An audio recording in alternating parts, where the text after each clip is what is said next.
નો એટલે મતદાન પૂર્ણ થયા પછી પણ તમે એ આંકડા ઉપર સ્ટ્રિક્ટ છો, બીજેપી આંકડા પર સ્ટ્રિક્ટ છે? યસ 400 પાર અમે પહેલેથી જ કહેતા આવ્યા છે અને હજી પણ એ જ છે. યસ એ જ જી, કારણ કે ઘણી વખતે જપનભાઈ એવું પણ જોવા મળ્યું કે 370 ની આસપાસ આ આંકડો આવી શકે છે.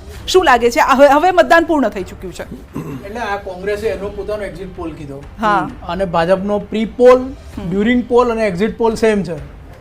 જે એમણે કહ્યું કે અમારો તો એનો એ જ આંકડો છે કે અત્યારે ઓપન ગ્રાઉન્ડ છે. જ્યાં સુધી રિઝલ્ટ ના આવે ત્યાં સુધી બધાને બધું જ બોલવાની છૂટ છે, દરેક દાવા કરવાની છૂટ છે. એકચ્યુઅલ રિઝલ્ટ ચોથી આવશે. અને હવે જ્યારે ચૂંટણી પૂરી થઈ છે ત્યારે આજે કેટલાક નિવેદનો પણ સૂચક છે, જેમ કે સમાજવાદી પાર્ટીના જે લીડર છે અખિલેશ યાદવ, જે એમ કહેતા હતા કે એકાદ બે સીટ ભાજપ જીતશે, એટલે વારાણસી એમનો ઈશારામાં કહેવું હતું. તેઓ આજે કહે છે કે અમે 25 સીટો જીતવાના છીએ. એટલે એમણે તો એમનું સ્કેલ ડાઉન કર્યું છે. કેટલાક એવા હોય છે કે જે ચોથીનું રિઝલ્ટ આવે ત્યાં સુધી સ્કેલ ડાઉન ના કરીને પોતાનો અભિપ્રાય એ જ જોશમાં આપે. તો ઇટ્સ એન ઓપન ગ્રાઉન્ડ ચોથી સુધી, જેને જે દાવો કરવો એ કરી શકે છે, એમાં કંઈ ખોટું નથી. પણ જબનભાઈ, આ વખતે એક મહત્વની વાત જે જોવા મળી ચૂંટણી પહેલા, હું સંધ્યા જ્યારે પણ ચર્ચા કરતા હતા, એક મહત્વનો મુદ્દો હંમેશા રહ્યો ઉત્તર ભારત દક્ષિણ ભારત. શું આ વખતે એ ફેક્ટર એનડીએ માટે કે ઇન્ડિયા માટે આપ એને કઈ રીતે જોઈ રહ્યા છો કે જે ભાગલા પાડવાની વાત થઈ, અલગ મુદ્દા તેના પર ચર્ચા થઈ? એટલે આ વખતે અનેક ડિવિઝન પ્લે થયા. એક દક્ષિણ ભારત વર્સિસ ઉત્તર Bharat, OBC SC ST versus others, Adani Ambani એટલે પૈસાદાર લોકો વર્સિસ ગરીબ લોકો, અનેક ડિવિઝન. ગુજરાત વર્સિસ મહારાષ્ટ્ર પણ પ્લે થયું છે. મહારાષ્ટ્રમાં તમે જો તો રેમ્પેન્ટ સંજય રાઉતે ગુજરાત ઔરંગઝેબ જન્મ્યો તો એનું રાજ્ય છે વગેરે વગેરે ચીજો કહી છે. તો અનેક ડિવિઝન પ્લે કરવાનો આ વખતે પ્રયત્ન થયો છે. ને એ જ જોવાનું છે કે વેધર ડિવિઝન્સ વિન કે એક યુનિફાઈંગ ફેક્ટર એની ઉપર જીતે છે. જ્યાં સુધી તમારું સાઉથ અને નોર્થનો સવાલ છે, કર્ણાટકમાં ભારતીય જનતા પક્ષને માત્ર નરેન્દ્ર મોદી આવ્યા એ પછી નહીં, 2009માં તો ભાજપનું ખૂબ ખરાબ પ્રદર્શન હતું, પણ 2009માં પણ કર્ણાટકમાં સિગ્નિફિકન્ટ ડબલ ડિજિટમાં સીટ્સ ભાજપને મળી હતી. એન્ડ ઇફ યુ બિલીવ કે સાઉથમાં છે. પોંડિચેરીમાં અત્યારે ભારતીય જનતા પક્ષ ની સરકાર છે, જે તમિલનાડુની વચ્ચે આવેલું પોકેટ છે. આંધ્રપ્રદેશમાં આ વખતે બીજેપી વિલ ગો અપ. જો કે સીટ બહુ ઓછી લડ્યું છે. આઈ થિંક આંધ્રપ્રદેશમાં ખાલી 6 જ બેઠકો લડ્યું છે, પણ આંધ્રપ્રદેશમાં it will go up BJP. તેલંગાણામાં ઇટ વિલ ગો અપ. તેલંગાણામાં પણ ભારતીય જનતા પક્ષની બેઠકો આ વખતે વધશે. એટલે આ જે નોર્થ સાઉથ વાળી વાત છે માત્ર તમિલનાડુ પૂરતી રહી જાય છે. તમિલનાડુમાં કેટલી બેઠક ભાજપ જુએ છે, જીતે છે જોવાનું છે. જ્યાં એક રેશનલ અંદાજ જે છે એ છે કે 10 બેઠકો તમિલનાડુની, એમાં ભાજપ ક્યાં ઇધર નંબર 1 ક્યાં નંબર 2 રહેશે.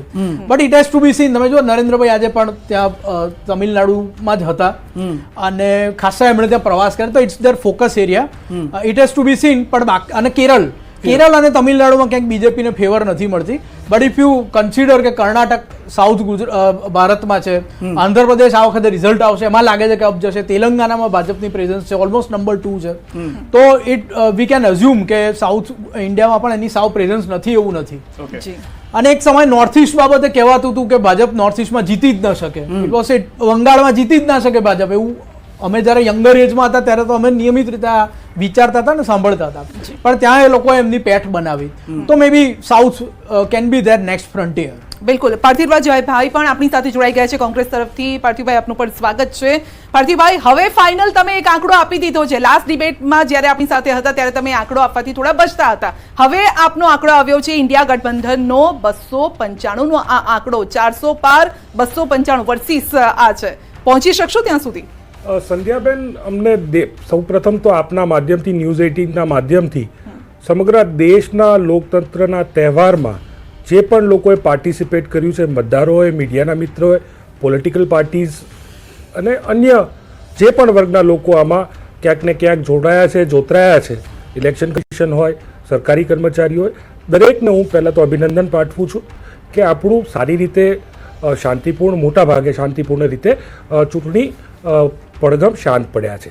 બીજી વાત કરીએ આપણે કે ખાસ કરીને જે મુદ્દાની ચર્ચા કરવામાં આવે છે કે કેટલી સીટો આવશે, અને થોડાક સમય પછી કદાચ બધી જ ચેનલ્સમાં ક્યાંક ને ક્યાંક એક્ઝિટ પોલના વાતો થતી હશે, ત્યારે હું ચોક્કસપણે સ્પષ્ટ માનું છું કે આ જે પોલિંગ, જે પણ 7 ફેઝના પોલિંગ છે, એ બીજેપીના એક્ઝિટના પોલિંગ છે.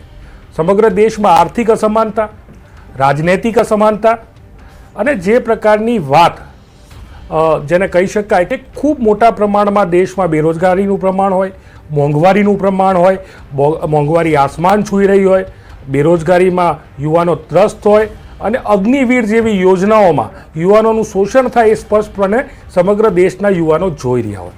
મહિલાઓ નારાજ હોય, વેપારીઓ ક્યાંક ને ક્યાંક જીએસટીથી નારાજ હોય, અને જે પ્રકારની પરિસ્થિતિ સમગ્ર દેશમાં છેલ્લા 10 વર્ષમાં થઈ, મને એવું લાગે છે કે આ જે પરિણામો આવવાના છે એ બીજેપીના એક્ઝિટના પરિણામો આવવાના છે. અને જે એકચ્યુઅલ પોલ જેને કહી શકાય, જે આપણે 4મી તારીખે કદાચ આપણી વચ્ચે બેસવાનો મોકો પણ મળે ને ન પણ મળે, પણ હું સ્પષ્ટપણે માનું છું કે આ દેશની જનતાએ સ્પષ્ટપણે જે મેન્ડેટ આપ્યો છે એ મને એવું લાગે છે કે બેરોજગારીના વિરુદ્ધમાં મેન્ડેટ આપ્યો છે, ચોક્કસપણે મોંઘવારીના વિરુદ્ધમાં મેન્ડેટ આપ્યો છે, શોષણના વિરુદ્ધમાં મેન્ડેટ આપ્યો છે, આર્થિક અસમાનતાના વિરુદ્ધમાં ક્યાંક ને ક્યાંક એટલે તમે એમ કહો છો આપ્યો છે. સ્પષ્ટ દેખાય. 295 સીટ આ તમામ મુદ્દાઓને આવરીને જનતાએ આ મુદ્દાને વિચારીને આપી હશે. બીજેપીને એમ તો કહી રહ્યા છે કે ભાઈ તમે તો એક્ઝિટ કરવાના છો, એન્ટ્રી તો કોંગ્રેસ કરવાની છે, ઇન્ડિયા ગઠબંધન કરવાનું છે. 4મી તારીખે ખ્યાલ આવી જશે. અચ્છા, વિધાનસભામાં પણ આ જ વસ્તુ બની હતી. દિવસના સ્વપ્ન છે. હા, સ્વાભાવિક વાત છે. કારણ કે સ્વાભાવિક વાત છે કે એ 10 વર્ષની જે વાતચીત કરે છે, 10 વર્ષની પ્રજાએ પરફોર્મન્સ જોયું છે. 2014ની અંદર જોયું, 2019ની અંદર અપ થઈ બીજેપી, અને 2024 તમે સ્વાભાવિક વાત છે. ધારો કે એમને 2014ની અંદર જ જો અમારા પરફોર્મન્સ કે અમારા નેતૃત્વ ઉપર ક્યાંક શંકા હોત તો 2019ની અંદર ખ્યાલ આવી ગયો હોત. તમે દરેક સ્ટેટની અંદર પણ તમે જોયું હશે કે જેટલા ઇલેક્શન્સ 2014 પછીના આવ્યા છે, એક વેવથી આવ્યા છે, પર્સન્ટેજ ઓફ વોટિસ પણ વધ્યા છે. કહેવાનો મતલબ એટલો છે કે એક રેશિયો જે એનું ફિગર જે છે અપ જ જઈ રહ્યો છે. એટલે હું માનું છું ત્યાં સુધી પેલું કહે છે ને, નાનો છોકરો હોય તો પરીક્ષા આપીને આવે એટલે એમ કે હા આપણું છેક સુધી આવવાનું છે, પણ પરિણામ આવે ત્યાં સુધી તો બોલવા દો, વાંધો નથી, પણ 4મી જૂને દૂધનું દૂધ, પાણીનું પાણી ખ્યાલ આવી જશે સ્પષ્ટપણે. અને જપનભાઈ અહીંયા આગળ મહત્વની વાત એ પણ છે, કારણ કે બંને પાર્ટી તરફથી એમની વાત કરવામાં આવી રહી છે, પરંતુ આપણે પણ જોયું જે રીતે વોટિંગ થઈ રહ્યું હતું, અનેક મુદ્દા ગુજરાત માટે પણ મહત્વના રહ્યા. વિધાનસભાને કમ્પેર ન કરવાની અનેક વાત થઈ. ભલે સાહેબ કહેતા હોય કે વિધાનસભાનું જે પરિણામ હતું અથવા ભૂતકાળના જે લોકસભાના પરિણામ આવ્યા, શું આ વખતે અલગ અલગ જે ફેક્ટર્સ હતા એ ફેક્ટર્સ અસર કરતા ગુજરાતમાં જોઈ રહ્યા છો? ક્ષત્રિય હોય, બનાસકાંઠા પૂરતું હોય, ઉત્તર ગુજરાતનું હોય કે સૌરાષ્ટ્રનું અલગ હોય? એટલે અમે આ વોટિંગ થયું પછી એનાલિસિસ કરતા હતા, અને અમે બધા ચાર્ટ અને ગ્રાફ્સ પણ બનાવ્યા, અને દરેકમાં અમે એક પેટર્ન જોઈ. 2000 નરેન્દ્રભાઈ દિલ્હીમાં ગયા પછી, એટલે 2014 ને 2019, કે વિધાનસભાની માં જે વોટિંગ થાય બીજેપીની ફેવરમાં, એના કરતાં 10% જેવું on an average voting Bhajpa માટે લોકસભામાં વધી જાય છે. ઓકે, એટલે પાછલા 2 વખતથી જો 10% ના વધે તો ચોક્કસ લોકસભામાં 1-2 સીટો કે વધારે સીટો કોંગ્રેસ લઈ જઈ શકે. આઉટ ઓફ 25, આઉટ ઓફ 26 ગણો, કારણ કે પાછલી 2 ચૂંટણીની પણ વાત કરું, ઓકે, 14 ને 19 ની પણ વી કમ્પેર્ડ કે આ વખતે જે વોટિંગ થયું વિધાનસભામાં, આટલા લોકોએ આ કોન્સ્ટિટ્યુન્સીમાં ભાજપ માટે વોટ કર્યા, એટલા જ લોકોએ જો આ વખતે આ પર્સન્ટેજ પ્રમાણે જો વોટ કર્યા હોય તો ભાજપ ઘણી બધી બેઠકોમાં મુશ્કેલીમાં મુકાય, કારણ કે કોંગ્રેસને આપ ભેગા થઈને લડે છે. કઈ બેઠકો જો કદાચ કહી શકતા હો તમે અત્યારે? આ જાણીતી બેઠકો છે. હું તમને વિધાનસભામાં કોંગ્રેસ અને આપના વોટ ભેગા કરો અને તો તકલીફ પડતી હોય બીજેપીને ક્યાંક, એટલે ગ્રે સીટો જેને કહેવાય, તો એવી સીટોમાં આણંદ આવી જાય, એવી સીટોમાં પોરબંદર આવી જાય, એવી સીટોમાં રાજકોટ રૂરલની બધી જ સીટો ભાજપ માટે વોટ નહોતું, સરપ્લસ નહોતું ભાજપ જો આપ અને કોંગ્રેસ ભેગા કરો તો. એમાં બનાસકાંઠા આવી જાય, એમાં આણંદ આવી જાય, એમાં બારડોલી આવી જાય, એમાં દાહોદ આવી જાય, એટલે there are lot of seats, એવી 7 થી 10 જેવી સીટો હશે. પણ આપણે જો પેટર્ન જોઈએ આ બધી જ અભ્યાસ પછી, તો પાછલી 2 ચૂંટણીઓમાં જ્યારે લોકસભાની ચૂંટણી આવે ત્યારે 10% ભાજપ માટે વોટિંગ વધી જાય છે. એટલે તમે વિચારો કે 62%, 63% ની અરાઉન્ડમાં ભાજપનું ગઈ વખતે ભાજપને ગુજરાતમાં મત મળ્યા હતા, અને સામે તમે કોંગ્રેસમાં તો અડધા જેટલા થઈ ગયા ને, અડધાથી પણ ઓછા થઈ ગયા, અને એની પહેલા 59%, 59% મળ્યા હતા. અહીં તમે વિધાનસભાની ચૂંટણી જુઓ ને 2022ની, તો 52% જેવા ભાજપના વોટ હતા, એટલે સીધો 10% નો ઉછાળ આવે છે નરેન્દ્રભાઈ માટે. એટલે એ વખત